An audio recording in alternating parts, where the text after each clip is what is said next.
লাকসামে দীর্ঘদিন নিখোঁজ হুমায়ুন কবির পারভেজ, অনিশ্চয়তায় পরিবার ও এলাকাবাসী। কুমিল্লা লাকসাম উপজেলার বাসিন্দা হুমায়ুন কবির পারভেজ দীর্ঘ ১৩ বছর নিখোঁজ রয়েছেন। হঠাৎ নিখোঁজ হওয়ার পর থেকে এখন পর্যন্ত তার কোনো সন্ধান পাওয়া যায়নি। দীর্ঘ এই অনিশ্চয়তা পরিবার সহ পুরো এলাকাকে উৎকণ্ঠায় রেখেছে।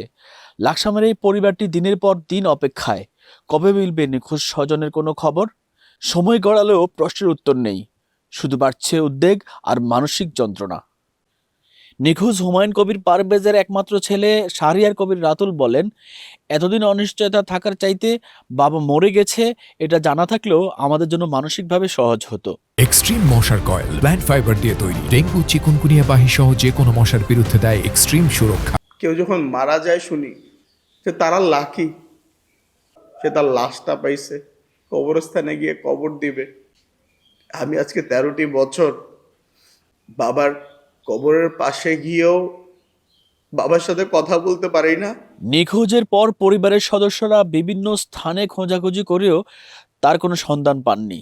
প্রতিটি দিন পার হচ্ছে নতুন আশঙ্কা ও দুশ্চিন্তার মধ্য দিয়ে। নিখোঁজ হওয়ার ৪-৫ দিন আগে আমাকে টেনশন করতে না করছে, কিন্তু এত বেশি টেনশন আর এত বেশি ডিপ্রেশন দিয়ে গেছে। হুমায়ুন কবির পারভেজের ছোট ভাই গোলাম ফারুক বলেন, গুম শব্দটা খুবই একটা ছোট একটা শব্দ।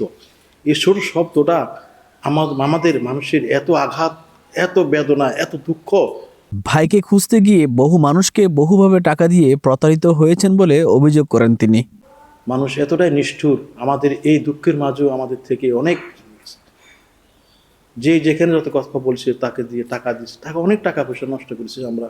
যেখানে এই বাড়িটা উনি এত শখের বাড়ি করছে, পরিবারের সব বাড়িকে নিয়ে থাকবে, এত সুন্দর একটা বাড়ি ওনার স্বপ্ন ছিল সবাইকে নিয়ে, পরিবারের সবাইকে নিয়ে থাকবে, কিন্তু দুঃখের বিষয় উনি উঠতে পারলো না। বাড়ি কমপ্লিট করার শেষ করার মুহূর্তে ওনাকে উঠে নিয়ে গেছে। এলাকাবাসী জানান, হুমায়ুন কবির পারভেজ খুব ভালো মানুষ ছিলেন। নেজর করতে লাগজন একটা স্বর্ণের ছড়া আছিল, একটা স্বর্ণের ছড়া। আল্লাহ এর বিচার আল্লাহর কাছে। উনি 3টে বাচ্চা থুই উনি রে আওয়ামী লীগ সরকারে মারি করছে আজ 12 বছর 13 বছর। উনি একজন ভালো মানুষ ছিল আমাদের এই এলাকার মধ্যে। উনি এবং হিরু সাহেব এরা দুইজন খুব বুঝলেন ভালো মানুষ ছিল। না নাম্বার র্যাপ না কিটা কয়টা বুঝলাম না, হ্যাঁ এগুন থেকে খুন করে গেছে গো, না আছে না না নাই আমরা জানতে পারি না। আমরা হাসিনা সরকার যখন পলানে গেল, আমরা ঢাকা গেছিল আমাদের এখানের বড় ভাইরা, যে আমাদের লোক আমরা পাইনি, আজ এখনো পাইনি, কি মরে গেছে না এখনো জীবিত। গণ অভ্যুত্থানের পরেও গত 1.5 বছরে যখন সন্ধান মেলেনি, তখন একটাই ভরসা, নির্বাচনের পর যদি বিএনপি সরকার গঠন করতে পারে তাহলে হয়তোবা মিলবে স্বজনের কোনো সন্ধান। ফ্যাসিস্ট শেখ হাসিনা যখন পদত্যাগ করলো, পালাইলো, ঠিক তখন আশায় বিশাল বুক বাঁধছিলাম যে এই বুঝি বাবাকে ফিরে পাবো, এই বুঝি বাবার একটা সন্ধান পাবো। কিন্তু না, আজ 1.5 বছরের বেশি হতে চললো। এ বিষয়ে প্রশাসনের পক্ষ থেকে আনুষ্ঠানিক কোনো বক্তব্য পাওয়া যায়নি।